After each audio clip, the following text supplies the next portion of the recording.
ఏపీకి ప్రత్యేక హోదా. చంద్రబాబు నాయుడు అతిపెద్ద డిమాండ్ ఏపీకి ప్రత్యేక హోదాయేనా? Let's watch Pravaha Patrika special edition on special status.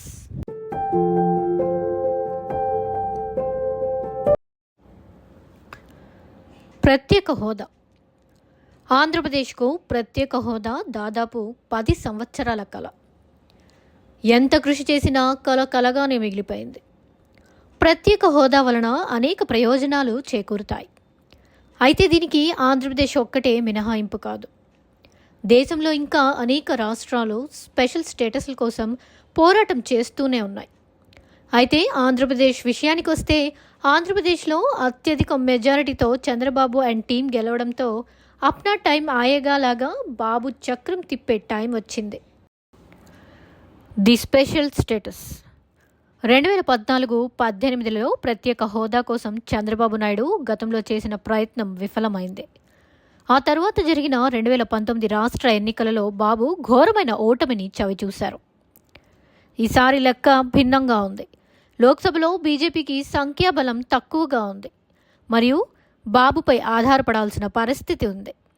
తాజాగా ఆంధ్ర రాష్ట్రంలో భారీ మెజారిటీతో చంద్రబాబు నాయుడు గెలిచారు. బుధవారం జూన్ 4 లోక్సభ ఎన్నికల్లో తెలుగుదేశం పార్టీ 16 సీట్లు గెలుచుకోవడంతో తెలుగుదేశం పార్టీ టీడీపీ అధ్యక్షుడు నారా చంద్రబాబు నాయుడు జాతీయ రాజకీయాల్లో కీలక పాత్ర పోషించారు. ఆంధ్రప్రదేశ్లో బీజేపీ జనసేన పార్టీలతో టీడీపీ పొత్తు పెట్టుకుంది. లోక్సభలో కేవలం 240 సీట్లు మాత్రమే ఉన్న బీజేపీ చంద్రబాబు నాయుడు మద్దతు కీలకంగా ప్రతిగా నాయుడు అనేక వాగ్దానాలు మరియు హామీలను సేకరించే అవకాశం ఉంది. అందులో ముఖ్యమైనది ఆంధ్రప్రదేశ్కు ప్రత్యేక కేటగిరీ రాష్ట్ర హోదా. అసలు ప్రత్యేక కేటగిరీ హోదా అంటే ఏమిటి?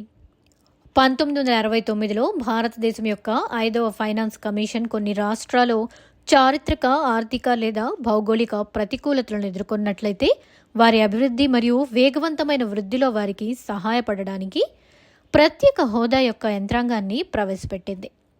కష్టతరమైన మరియు కొండ ప్రాంతాలు, తక్కువ జనాభా సాంద్రత మరియు గణనీయ గిరిజన జనాభా సరిహద్దుల వెంబడి ఉన్న వ్యూహాత్మక స్థానం, ఆర్థిక మరియు మౌలిక సదుపాయాల వెనుకబాటుతనం మరియు రాష్ట్ర ఆర్థిక వ్యవస్థ యొక్క ఆచరణీయం కాని స్వభావం వంటి అంశాలు సాధారణంగా ప్రత్యేక హోదాకి అనుగుణంగా పరిగణించబడతాయి. 14వ ఆర్థిక సంఘం సిఫారసుల మేరకు ఈ వ్యవస్థ రద్దు చేయబడింది. పన్నుల విభజనను ప్రస్తుతం ఉన్న 32% నుండి 42% పెంచడం ద్వారా రాష్ట్రాల వనరుల అంతరాన్ని పూడ్చాలని సూచించింది. మొత్తం ఈశాన్య మరియు సరిహద్దు కొండ రాష్ట్రాలైన జమ్మూ మరియు కాశ్మీర్, హిమాచల్ ప్రదేశ్ మరియు ఉత్తరాఖండ్ సహా 11 రాష్ట్రాలకు ప్రత్యేక హోదా ఇవ్వబడింది. తదనంతరం ఇతర రాష్ట్రాలు కూడా ప్రత్యేక హోదాను డిమాండ్ చేశాయి. ఏపీతో సహా బీహార్ మరియు ఒడిశాలో ఇప్పుడు బీజేపీ ప్రభుత్వాన్ని ఏర్పాటు చేస్తుంది. అసలు ఏపీకి ప్రత్యేక హోదా ఎందుకు కావాలి? అవిభాజ్య ఏపీని 2014లో ఏపీ పునర్వ్యవస్థీకరణ చట్టం 2014 ద్వారా తెలంగాణ ఏర్పాటుకు విభజించినప్పుడు కేంద్రంలోని యూపీఏ ప్రభుత్వం ఆదాయ నష్టాన్ని భర్తీ చేసేందుకు ఏపీకి ప్రత్యేక హోదాను మంజూరు చేస్తానని హామీ ఇచ్చింది. నరేంద్ర మోడీ ప్రభుత్వం బాధ్యతలు చేపట్టిన తర్వాత 2014 నుంచి 2019 వరకు సీఎంగా ఉన్న చంద్రబాబు నాయుడు 2019 నుంచి 2024 వరకు సీఎంగా ఉన్న వైఎస్ జగన్మోహన్ రెడ్డి ఇద్దరూ ప్రత్యేక హోదా కోసం పదే విజ్ఞప్తి చేయడంతో ఆ బాధలను అధిగమించేందుకు కేంద్రం నుంచి మరిన్ని నిధులు అందుబాటులోకి వచ్చాయి. రాష్ట్ర ఆర్థిక పరిస్థితి. ప్రణాళికా సంఘం తర్వాత ఏర్పాటైన నీతి ఆయోగ్కు ఏపీ ప్రభుత్వం చేసిన ప్రజెంటేషన్ల ప్రకారం 14వ ఆర్థిక సంఘం 2015-20 5ఏళ్ల కాలానికి ఏపీకి విభజన అనంతరం రెవెన్యూ లోటు 22,113 కోట్లుగా ఉంటుందని అంచనా వేసింది. వాస్తవానికి ఈ సంఖ్య 66,362 కోట్లుగా ఉంది. విభజన సమయంలో 97,000 కోట్లుగా ఉన్న అవశేష రాష్ట్రం అప్పు 2018-19 నాటికి 2,58,928 కోట్లకు చేరగా ప్రస్తుతం 3.5 లక్షల కోట్లకు పైగా ఉంది. అవిభాజ్య రాష్ట్రం అన్యాయంగా మరియు అసమానంగా విభజించబడిందని ఏపీ వాదిస్తోంది. రాష్ట్రం దాదాపు 59% జనాభా అప్పులు మరియు అసలైన రాష్ట్ర బాధ్యతలను వారసత్వంగా పొందింది. కానీ దాని ఆదాయంలో 47% మాత్రమే. ఉదాహరణకు 2013-14 సంవత్సరానికి ఏపీ నుండి 57,000 కోట్ల సాఫ్ట్వేర్ ఎగుమతులలో హైదరాబాద్ నగరం విభజన తర్వాత తెలంగాణతో 56,500 కోట్ల రూపాయలు. నేటి ఏపీ తప్పనిసరిగా వ్యవసాయాధారిత రాష్ట్రం. తక్కువ ఆర్థిక స్తోమతతో భారీ ఆదాయ వైకల్యాలకు దారితీస్తుంది. 2015-16లో తెలంగాణ తలసరి ఆదాయం 14,411 కాగా ఏపీకి 8,397 మాత్రమే ఉండడం ఇందుకు నిదర్శనం.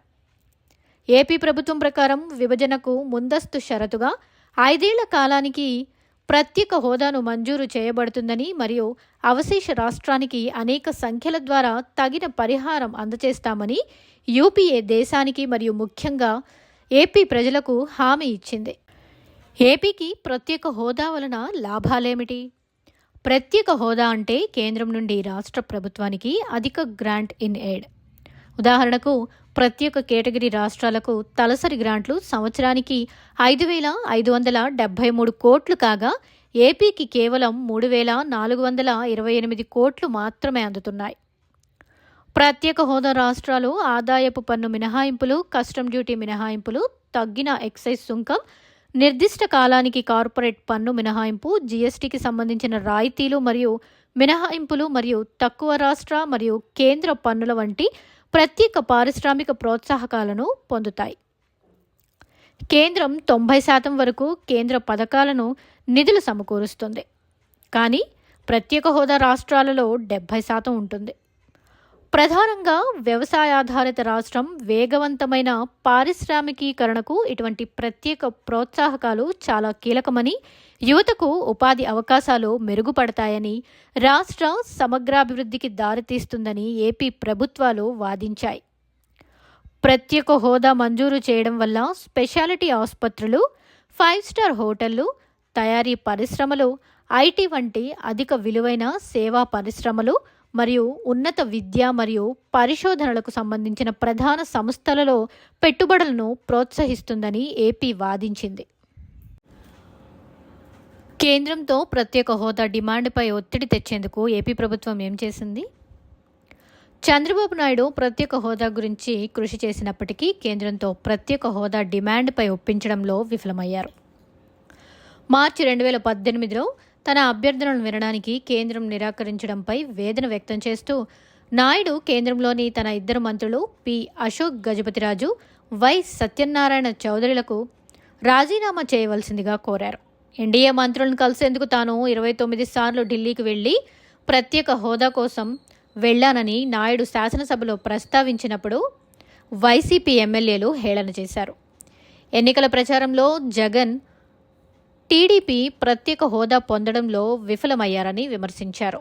అయితే 2019లో అఖండ మెజారిటీతో గెలిచి ముఖ్యమంత్రి అయిన తర్వాత జగన్ కూడా అదే దాడులను, అవమానాలను ఎదుర్కొన్నారు. ఫిబ్రవరి 2024లో ఎన్నికలకు ముందు జరిగిన చివరి అసెంబ్లీ సెషన్లో జగన్ ఈ సమస్యపై నిరాశ మరియు వేదనను వ్యక్తం చేశారు. లోక్సభలో ఏ పార్టీకి పూర్తి మెజారిటీ రాకూడదని, తద్వారా రాష్ట్రం ప్రత్యేక హోదా కోసం బేరసారాలు చేయగలదని అసెంబ్లీలో చెప్పారు. సరిగ్గా చంద్రబాబు నాయుడుకు ఇప్పుడు ఆ అవకాశం వచ్చింది. అయితే ఈ డిమాండ్కు కేంద్రం ఎలా స్పందిస్తుందో చూడాలి. తాజాగా బీజేపీకి సంఖ్యాబలం తగ్గింది. సీనియర్ నాయకుడు జైరాం రమేష్ మాట్లాడుతూ రాష్ట్రంలో పార్టీ మేనిఫెస్టోలో ఏపీ కోసం ప్రత్యేక హోదా భాగమని, కేంద్రంలో అధికారంలోకి వస్తే భారత కూటమి డిమాండ్ను అంగీకరిస్తుందని చెప్పారు. ఇతర రాష్ట్రాలు ముఖ్యంగా బీహార్ మరియు ఒడిశాలను మినహాయించి చంద్రబాబు నాయుడు కోరుకున్నది ఇవ్వడం బీజేపీకి కష్టమే. అలాగే 14వ ఆర్థిక సంఘం ప్రత్యేక హోదా కేంద్ర వనరులపై భారమని పేర్కొంది. దీనిని 2014 నుండి చంద్రబాబు నాయుడు అభ్యర్థనను తిరస్కరించడానికి ఎన్డీఏ ఉపయోగించింది. గతంలో చంద్రబాబు నాయుడు ఏపీకి ప్రత్యేక హోదా కోసం చేసిన ప్రయత్నం విఫలమైంది మరియు రాష్ట్రంలో కూడా చంద్రబాబు నాయుడు ఘోర పరాజయాన్ని చవిచూశారు. ఈసారి లెక్కలు మారాయి. బాబు టైం వచ్చింది. బీజేపీ బాబుపై ఆధారపడాల్సిన పరిస్థితి ఉంది మరియు చంద్రబాబు నాయుడు రాష్ట్రంలో భారీ మెజారిటీతో గెలిచారు. తన బలం నుండి అతను అనుకూలమైన నిబంధనలతో రాజీకి స్థిరపడవచ్చు. బహుశా ఏపీలో అనేక కేంద్ర ప్రాజెక్టులు, వైజాగ్ స్టీల్ ప్లాంట్ ప్రైవేటీకరణకు స్వస్తి, వెనుకబడిన జిల్లాలకు సహాయం పెంచడం, కేంద్రం చేయగలిగిన చోట సెజ్ల ఏర్పాట్లు, పన్నులు మాఫీ చేయడం మొదలైనవే. ఇదండి ఇవాల్టి special program on special status of AP.